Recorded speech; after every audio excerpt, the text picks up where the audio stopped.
andun yung guiding wind na naggagaling doon sa Matilda. Oo. And ang dami mong option para makatakas eh, no? So, Yeah. I think yun yung dapat nila sagutin ngayon this game. Parang maganda rin sana kung meron kang, ewan ko, Beatrix. Pero sabi ni Midnight, Claude is a Claude. perfect pick para sana doon sa last time na nakita natin. Pero we need to move on dahil mukhang nakaredy na si Stronger at si Panda sa kanilang setups on the picks and bans. Are we going to see another Valentina ban for RSG? Nakita natin yung kanina. Marami I would say. Uh-huh. Still, ito yung sad part about red side right now. Aha. Medyo pwersado ang iban talaga yung Nolan. Parang given yan. Kailangan mo iban. Kasi baka i-first pick naman ng Smart Omega and they will not shy away from utilizing these heroes. Kailangan natin si Matt, nagjo-joy yan. Although di natin nakikita masyado yung mga assassin Aha. sa kanyang arsenal. Pero nando kasi yung question na parang ibibigay mo ba yung Nolan kung open? And I think being a very fundamental coach, si Coach Panda, hindi niya ibibigay yan, ever, Smart Omega. Alam mo, sobrang hirap kasi kalaban ng isang Nolan. Bukod sa napakataas ng mobility niya, may damage din talaga sa early game eh. So ayaw mo mapunta yon sa kung sino man, lalo na sa mga mechanically gifted na players na nasa harapan natin ngayon, Matt at itong si Irad. Kasi alam mo yung haba ng panahon na paghahanda niyan, malamang sa malamang may mga bala itong magkabilang junglers na yan. Basta may dash eh, no? Basta may Oo. dash. Pwede mo nang isipin, ay, akin na to, hero ko na to, may dash ako eh. May mga ganun eh. Na-open yung na-open yung Paramis Okay. Okay, RSG pala, again, binan yung Angela. Oo. So, tinabi natin kanina dapat Paramis. Now that it's open, eto na yung likod gaming.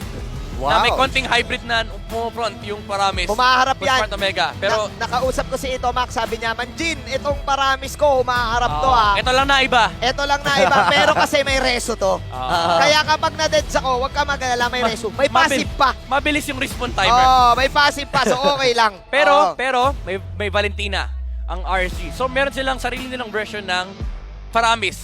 Mahahawakan nila yung Netherrealm. So Smart Omega, the way you deal with this is i-overload mo yung mga nanakawin ni Valentina or dapat may pansagot ka doon sa Netherrealm. Pero 1-1! Wow! Okay, kita sa quick 1-1 for OMG. Pag ito, nag-geek siya. Remember, we have Valentina steal on the Paramis ultimate. Na alam naman natin kapag may 1-1, minsan kina-counter lang ng Paramis para buhay. What are your thoughts on this, Borids? Sa akin, okay naman siya eh. Kasi again, yung recent changes sa kanya na pinabilis yung movement speed na pwedeng mapuruhan talaga yung mga melee hero dito, specifically itong Fredrin. Pero mamaya pa yun eh. Aantay ka pa ng oras. And kung ako ang RSG dito, pwede ang X siya dahil open nga naman Dami. against them. May Brody, may Bruno, may Claude. Ayan yung Ayan Bruno. na, Bruno, boss. Very honest, very direct and honest answer versus the 1-1. Kailangan protektahan ng Smart Omega. Yeah. Itong 1-1 nila kasi kapag hindi, baka makakita tayo ng fast game dito mula sa side ng RSG. Lalo pat may Netherrealm version ng RSG. It's a very classic counter against the 1-1 kasi number 1, it removes yung weakness stacks. Yeah. And also, kapag nag-proc na yung ultimate, kapag lumapag na yung crossbow tanks, ang gagawin mo lang naman, magmumultuhin mo eh. Mumultuhin mo yung Smart Omega eh. Yeah, yun lang. Basic na. And buhay na kayo lahat. Buhay na kayo lahat. This is, I think, a draft na dinadrive ng RSG. This is a quick Bruno pick. Masasabi ko lang, favorite to ni Eman. Yeah. Nag-start ang ating season with the Brunos na pinipili. At isa si Eman sa mga maaalala mo. Mind you, dating football player din yan. Ay, kaya pala eh. Si Eman, kaya gamay na gamay niya ang isang Bruno. Alam niya yung mga timings eh. Pero timing din naman na tatanggalin. Dito ng Smart Omega itong Diggy. Okay. Dapat din nila isipin, although hindi pa nagra-Rafaela si Light, and kasama yan sa Kiss to Victory natin kasi yung voice line ni Rafaela yung pinanggit kanina. Pwede pa rin ito i-pick knowing na they're up against a 1-1. Rafaela is just a good hero versus 1-1 kasi nandun yung movement speed. Ang hirap humabol kung ito yung 1-1. Yeah. And also yung range. Naalala natin, nung parang 2 seasons ago, nagkaroon ng nerf. Actually, last season lang, nagkaroon ng nerf kay 1-1 na yung range niya ay very limited na pagdating sa crossbow tanks. And ang daling lumabas nun kapag hawak mo yung Rafaela. Daming nerf na nangyari dyan sa hero na yan. Rafaela is open right now. Will Omega ban it out? And by the way, may gadget din. Oo nga, no? Pero Pero, Kaja din, si Light. Uranus ang aalisin dito ng Smart Omega. Kasi recently nakikita natin na pinangsasagot para sa isang Terisla itong isang Uranus. Ngayon, Rafaela nga ba ang pwedeng kunin dito ng RSG? Feeling ko tama ka dun. Midnight eh. Maganda ang Rafaela dito eh. Maganda yung ano din dito, yung export. Very good against sa 1-1 kasi pwede mong saluin yung crossbow of tanks, especially kapag buo yung Firaga armor. And pwede ka na rin mag-disengage with the last insanity. Kaja Kaja. na lang. Ito So, na. Kaja. wala nang rapa. Tatapatan namin kayo. May panghuli kami. Pero confident ang Omega with this my 1-1. This is a second pick 1-1. Mind you, hindi ganun kataas ang win rate ng 1-1 ngayon, ha? Walang hero si Matt, wala nang Baksha, walang Fredrin, wala ring Akai. Lance? Joy, wala rin. Lancelot, hindi pa natin masyado nakikita yun from Smart Omega.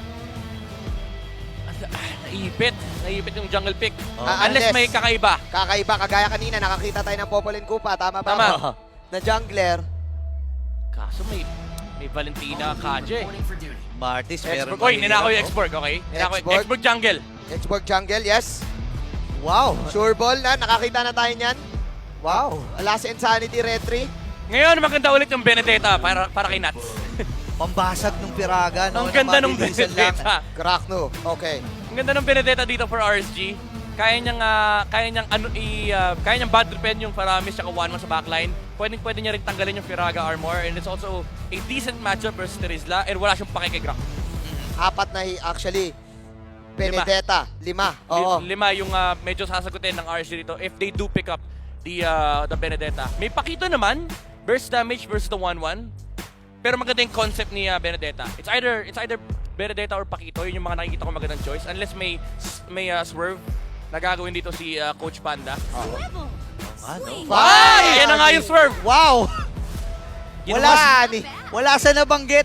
Ginawang XP yung Fredrin. Ngayon may assassin hero sila laban dun sa 1-1. Flex pick pala yung Fredrin na to, and sobrang saya ng buhay ni Irad kapag kalaban mo yung 1-1. Easy pick off. Oh, This is a game na kailangan mong bantayan si Kelra. Kung ikaw ay fan ng Omega, bantay sarado ngayon ng Raiders. yes. Ang barangay, ang isa sa Infinix All-Star players, which is Kelra, binansagang gold standard, Filipino Savage, ay bantay sarado ng Raiders. Ang dami natin titignan dito. Pero gusto ko lang i-remind, no? Kasi recently, hindi rin nagiging super effective itong Fredrin na XP lane.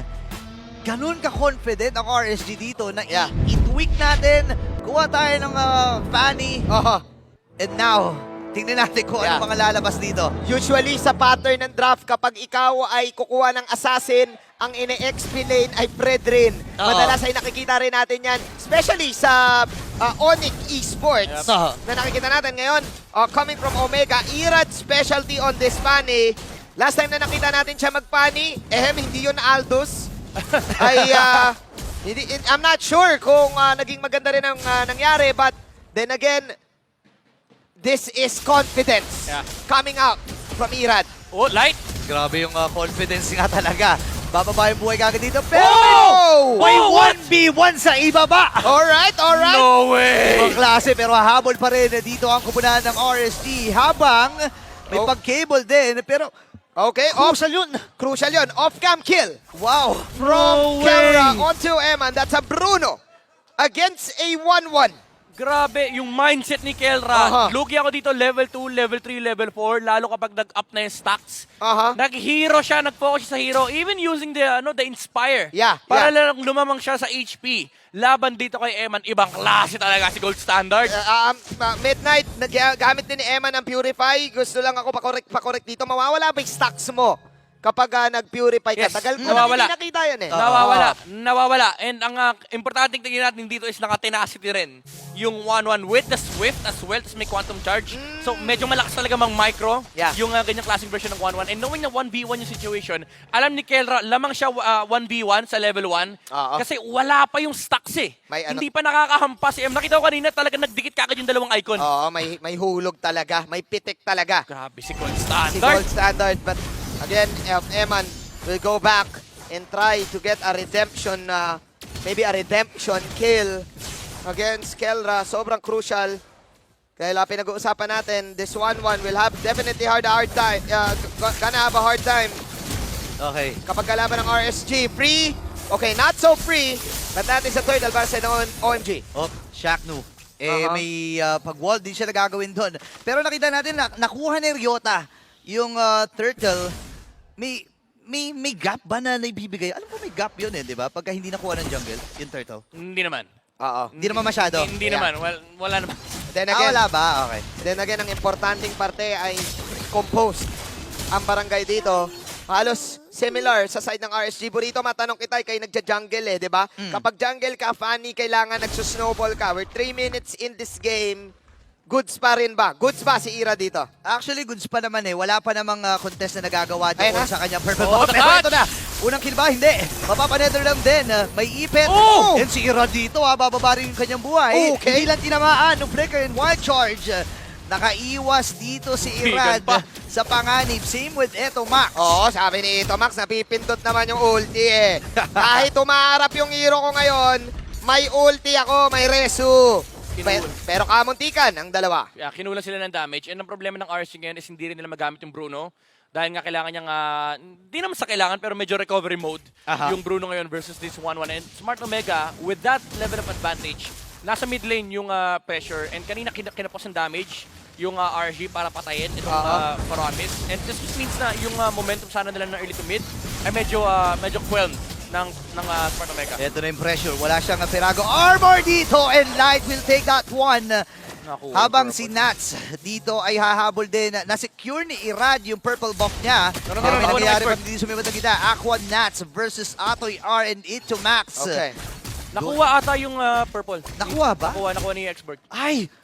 Nakuha! Oh my gosh, medyo may delay Okay, na that's magaganap. that is a crucial purple take. Dahil sinakripisyo din ng Omega ang kanilang sarili. Dahil ngayon palang lalabas ang purple nila. Nandoon si Nats sa bandang purple. Hihilain siya pero makapag-life steal si Nats. Sino makakuha na turtle na to? B1 to Ngayon, dito sa may turtle. Okay. Irad will secure that second turtle ng ating game. 1-1 ang palitan. Okay. Pagdating sa pagong. Dinadaan pa rin ng RSG pagdating sa kanilang mga objective takes. Still, we have the Divine Judgment combo together with the Cutthroat. Ngayon ay bumababa ang team ng RSG. Sila na lumalamang 1K, almost 1K gold lead. Meron pa ring blueprint ang RSG na kanina pa natin nakikita since game number 1 in terms of taking the objectives. Dito nakilala ang RSG since season 9.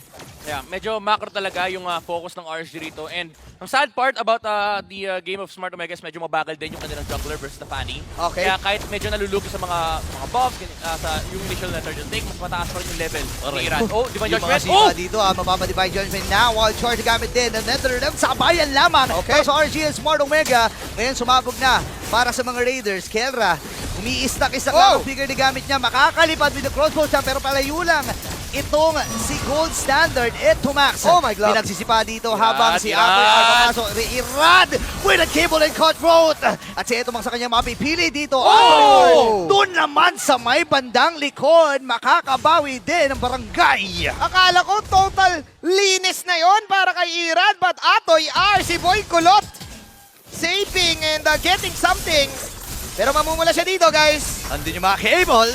Kakayanin nga ba ni Atoy? Pero parang ipit siya Wala na. Naipit siya rito in Irad. Second kill para sa kanya.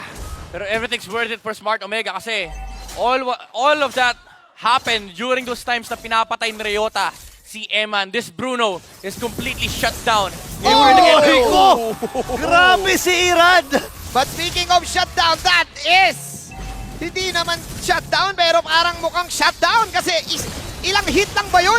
Uy, may paghatak pa nga rin sila dito. Grabe! There. And eto Max, hindi na nila bibigyang ng pagkakataong mapindot yung attack button doon. Eman, doon naman sa may bandang ibaba. Okay. At itong si Matt, kailangan niyang bitawan yung kanyang losses sali, pero sumabog ka agad yung piraga niya. Penalty zone sa tatlo. Atoy R, pero si Irad ayaw magpapigil. Wow! Ayaw magpaawat. Ang Task Force RSG ay activated na. And si Atoy R ba magiging next casualty? Hindi lang inabutan doon. Andito na si Kera. Eman, power lock lang. Talagang focus lang siya dito sa yung kanyang weakness. goal. Then yung weakness, Irad secured this third ng ating game. Basag ang gitna at baba. 3.8k lead para sa side ng RSG, and yung sinasabi mong task force ay pinangungunahan ng The Mechanic, Irad Mechanics on this Fanny. 4-0 and 1. Okay lang daw kahit na nagkaroon ng death si Eman. Meron naman tayong secondary damage at ayun, si Irad. Nakabawi na yung Bruno, and it's not just because of the play style ng RSG, but because of the presence of the Fanny. Kanina nung pinikto ng RSG, sinabi natin, ito yung pinakamalaki nilang problema. They have to protect Kelra kasi nandiyan yung kill threat ni Irad. And for Omega, yung mid-game, nakikita natin nag-group up sila around this 1-1, and hindi rin nila magamit yung kanilang heroes to play aggressively. Kaya naman, nagkaroon ng space. Itong Bruno, nakatake siya ng 2 towers. Yeah. Habang si Irad pa rin yung iniisip ng Smart Omega. Kumakati na yung mga great balls of fire ni Eman, and si Irad mukhang bagong tasa yung kanyang mga blades this time dahil ilang hits lang na nakita natin, lalong-lalo na si Kelra doon sa top lane. At free-flowing na siya, oh. Super freestyle, no? Tingnan mo naman, Oo. May mga pag-pre-sale siya ginagawa dito, pero may conceal na gagawin. Ang Smart Omega, Chuck, na naghahanap ng kanyang magiging target. Sinuyod yung mga damuhan pero walang natagpuan. That's Aqua. Okay, so okay. Wag muna. Kalma muna. Chill muna. Ito na naman yung usual Omega reactions na nakikita natin, pero ang taas ng threat. Taas ng threat ng RSG damage dealt. 28k, 8 minutes. 28,000 mula kay Irad. This is a last pick, Fanny. Ang hirap din hulihin ito. How do you catch this? If you are Omega, ang pang-catch nyo lang, yung penalty zone lang ni Ryota, yun yung lang semi-sure ball yun. Well, meron ka namang wall charge. Yung problema kasi laging malayo yung pinanggagalingan ni Irad. And you also have to set it up near a wall. Meron ka namang Guardian's Barrier from Chuck nung nandun yung outplay potential. Pero Irad has to mess up. Minanap naman natin. Kaya nga siya tinawag ng The Mechanic. Napakataas ng mechanic nitong batang to. How dangerous is this, Fanny? Napakadelikado kasi again, yung long range snipe ng RSG, hindi ito yung tulad ng mga Novaria, Farsa na makikita mo saan galing. Literal off-screen yung pinanggagalingan ni Fanny. Yun nga. Tsaka nakikita natin yung macro plays din na kanyang ipinapamalas dito. Libre yung baba, pinush lamang niya yun at nabasag. So sisikip unti-unti ang kapabahan dito ng Smart Omega. Okay. Habang si Matt.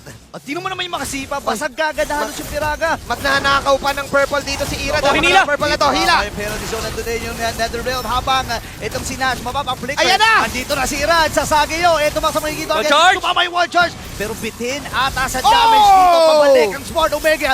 Double kill para sa The Mechanics. Make it 3 pa nga ba? Pinuntahan na under the Oh my turret. goodness! Hindi umabot doon yung Guardian's Fire at RSG. Wow! Matinding cable management mula sa The Mechanic, The Eradicator sabay! May libre pang Lord! Totally na na-raid na ang barangay ng Fanny ni Irad! Pag nakita mo siguro yung charging setup nito ni Irad, napakalinis. Napakalinis ng cable management. Dalawang energy purple yun. management. Dalawang... hindi ko na kinakaya. Midnight, kinuha niya yung purple niya, tapos ninakaw niya pa yung kay Matt. Tapos umabot pa siya sa Lord. Tapos umabot siya sa Lord. Napatay pa niya yung, yung Faramis. Medyo obvious yung kill na yun. Pero hinabol pa niya yung Grok. Umabot pa yung energy. Muntik pa mailabas yung Guardian's Barrier. Pero again, at the end of the day, nakuha niya pa rin yung kills mula sa Smart Omega. And very important dito na nakuha din nila yung Lord kasi hawak nila yung Bruno. Do keep in mind na ang plano ng RSG ngayon, most likely hindi i-end yung game pero ubusin yung towers sa Smart Omega. Tagal niyang hinanap yung Fanny na yan. Pag naalala ko, around week 2 or week 1 ng RSG ay nagkaroon sila ng Fanny pick. At balita ko sa kanilang correspondent na si Butters ay ni-request ni Irad yon. Ngayon, yung request ni Irad, granted. Let him cook dito sa Fanny na to. Wow, 7-0 and 1 ang KDA, ladies and gentlemen. And may kita mo talaga kapag kailangan siya, doon na siya dumadating. Now, nagamit na kagad yung Lost Insanity pero hindi nila mapipigilan ang pagkakabasag ng bottom tier turret dito. Irad, bumubuelo lang. Okay. Wow, isang cutthroat pa lang yung mga kaibigan. Okay. Hindi pa nga na double yung kanyang passive eh. Kasi pwede niya lagpasan yun tapos bumalik sa kanya ultihan, balik siya ulit. Tapos kill yun. kill yun. So kailangan talaga kabahan ng Smart Omega. Medyo kakabahan ka din kung ikaw si Etomax. Kasi kailangan mo pindutan yung Netherrealm at the right timing. So, kailangan protektahan mo din si Kelra, Irad, ladies and gentlemen. Partida, may leg plates na yan ha. Oo, May leg plates na yan. ay pwedeng i-sweep to. Ayun na, Okay. penalty zone. Nandun yung Lyrium Skip Irad. sa likod. Si Irad na naman, pero si Ato Air makakabawi din Okay. ang isa. Bagsak si Nats dito. Ngayon, lalayo muna itong si Irad. Successful ang kanilang pagdepensa. Pero 10K gold lead na para sa RSG. Oh, nakakita na tayo ng mga 18K, 20K na baliktad. At ang RSG, kailangan na nilang kapitan to. Nakakatakot yung mga biglaang pagpasok Yup. ni Irad from out of nowhere. Yun yung Randy Orton na RKO. Hindi mo malaman kailan pupunta. Grabe oh, tamo nakikipaglaro sa Grok. Sobra ka naman, boss! Sobra, grabe. Minikos niya yung Grok dun. Parang nagkakaroon ng renaissance yung RG. Naalala ko, nung unang introduction ni Demon Kite sa kanyang panig, ganito yun. Ganito yun, kaya silang tinawag din na Raiders talaga kasi super aggressive. Oo. Nung playstyle sa early game. And sobrang tapang, na to the point na kahit alam mong counter sa'yo, makikipaglaro ka. Ganun yung ginagawa ni Irad ngayon. Oo. Na kailangan ni-outplay ni Chaknu, yung pani. Oo. Kapag hindi niya na-outplay, ganito yung magiging resulta. Oo. Wala kang bawi. Hindi niya nga kailangan yung Divine Judgment. Ganon siya ka-confident. At ganon kataas yung damage output niya. Yeah, and actually, ang nakaka-worry dito kasi si Oh my Matt, God. ang bilis na babasag yung Pirago armor niya. Yes. Hindi rin super na-utilize yung kakayahan ng isang X-Borg na yung mga pokes niya no para doon sa mga crucial moments. And RSG nagiging matagumpay doon sa ginagawa nila. Oo. Available na yung kanyang immortality dito. Okay. So another chance of Layo. blood, pero masyado kasing malayo and Irad. Eto na. Will secure that first third ng Lord Dad ng ating game, pero si Aqua ay makakabawi din at nakakakuha ng isa. Atoy R Okay. ang napitas nila doon. Pwede actually mag-force sila rito kasi yung flow ay nasa gitna. Things are looking bad. I mean, para sa side ng Omega sa RSG. Marching towards Aray ko. all of the lanes. That's sa Tirisla na biglang na burst down. The Lord is going in the bottom side. Yep. Medyo mahirap talaga labanan yung Bruno sa Lord kasi 10 stacks yan, Matic. Isang sipa lang. Dalawang sipa lang. Bagsak kagad yung Piragay. Alam mo kung fan ka talaga ng Omega, sanay ka sa mga ganitong games, yung mga pakaba games eh. Pero eto parang wala kang kakabahan para sa side ng RSG. Inatak na kagad si Shaq yung mabilis siya mag-wild charge and yung penalty zone. Sila sa mag-iipon Irad. niya. Wala pa yung Lord dito. Nats papasok din. And Aqua will secure that kill. Habang si Matt naman ay babagsak, unti-unting tumutumba ang barangay. At ang Raiders ang magwawagi sa game number 2. This winning moment is brought to you by our official sponsor, FWD Life Insurance. Irad, funny, happened. Wow! The Eradicator. Wow! Hindi nga lang namatay. Hindi man lang namatay. Dito si Irad sa laban na ito. Walang deaths. Is it a free funny game? Yes. It's It's a glaring yes. It's a glaring yes. It's the last pick of the game. Wala kang ibang pang-catch. Ang hirap gawin nun as Chaknu, Grok na yon. Ang hirap gawin nun, Midnight, ang hirap